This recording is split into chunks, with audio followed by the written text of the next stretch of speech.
5G'র যুগে ডিজিটাল মাধ্যমে এবার ডিজিটাল লেনদেনের সঙ্গে পাশাপাশি ডিজিটাল ফ্রড ঘটল, তাও আবার জঙ্গলমহল পশ্চিম মেদিনীপুরে।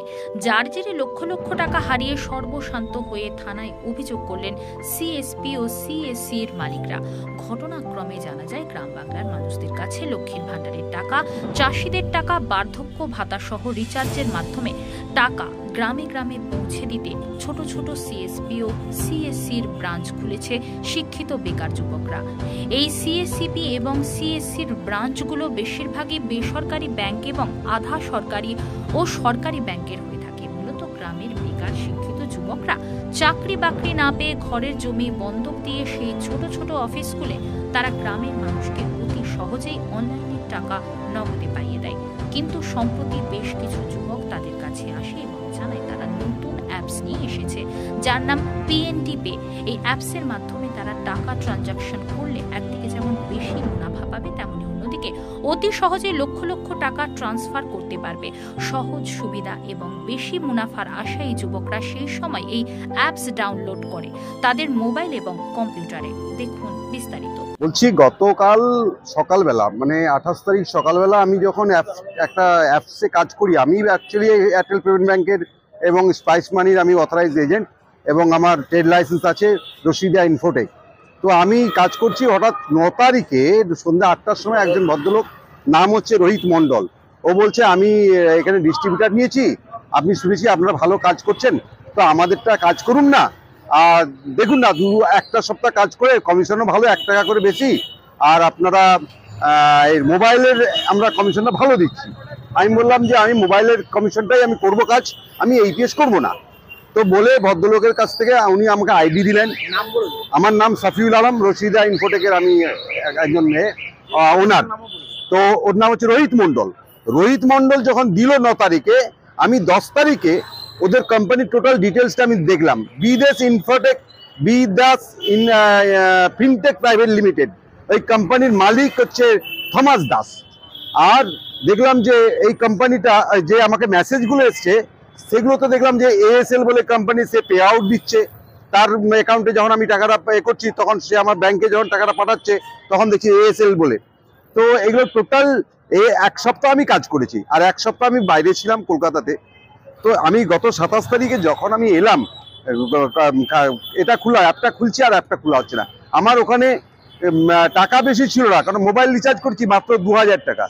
পরে যখন আমি সাইবার ক্রাইমে গেলাম, সাইবার ক্রাইমের যিনি ইনচার্জ আছেন উনি বললেন যে তো আজ সকাল থেকে তো শুধু পিএনডেরই সব কমপ্লেন হচ্ছে, বহু ছেলে, তো আপনিও তাহলে কি এসছেন? হ্যাঁ, আমি যখন দিলাম কাগজটা, বলছে দরকার নেই, আমরা লঞ্চ করে নিয়েছি, প্রীতম প্রামাণিক বলে একজন আছে, তার কাছে আপনি খবরটা নিয়ে নেবেন। তো প্রীতম প্রামাণিকের সঙ্গে আমার সঙ্গে যখন যোগাযোগ হলো, দেখলাম যে আমার মতো 15 জন ছেলে এই ফ্রড কেসে, শুধু মেদিনীপুর শহরের লাগোয়া এই 15 জনের কিন্তু প্রায় ধরুন কয়েক লক্ষ টাকা, 10 লাখ 20 লাখও হতে পারে, এখনো সব তো আসেনি। যতক্ষণ না সাইবার ক্রাইম অ্যাকসেপ্ট না করছে, আপনার সে অ্যাকশন না নিচ্ছে, ততক্ষণ পর্যন্ত সবাই আসতে পারবে। কিন্তু দূরে দূরে আছে না, গ্রামের ভিতরে আছে, সবাই তো জানে না। আমরা শহরের লাগোয়া আছি, ওই জন্যই আমরা আপনার হচ্ছে এ করলাম। তারপরে আপনাদের দ্বারস্থ হয়েছি, যেটা সোশ্যাল মিডিয়ায় দেওয়া দরকার আছে। এই মুহূর্তে একমাত্র এসপি সাহেবের আমরা কন্ট্যাক্ট করেছিলাম, অ্যাডিশনাল এসপি আমাদের, উনি কথা দিয়েছেন যে আমরা কালকেই আমি করছি, খবরটা নিচ্ছি। আর যে ছেলেটা এসছিল তার ছবি আমরা দিয়েছি, তার নাম হচ্ছে রোহিত মণ্ডল। আর যে ওটিপিটা আসতো যার মোবাইল থেকে, সে হচ্ছে সমীর। ও হচ্ছে বলছে আমি কলকাতাতে অফিস থেকে, সল্টলেকে তার অফিস, জানি না আজকাল তো সল্টলেক বলে কোথায় অফিস আছে জানি না। আমার নাম সাফিউল আলম। তাহলে এত কিছুর মধ্যে ফোরবার করছে, তারা আমাদের তো কোনো ভিত্তি নেই, কোনো ব্যাংকে টাকা রাখাও আপনার সিকিউরিটি নেই। কে বলছে বাজে কথা? নেই, কে বলছে বাজে কথা? বলছি তুমি আমার টাকা থেকে তুলে নাও তো, কি কেন তোমাকে আমার নাম্বার দিচ্ছি।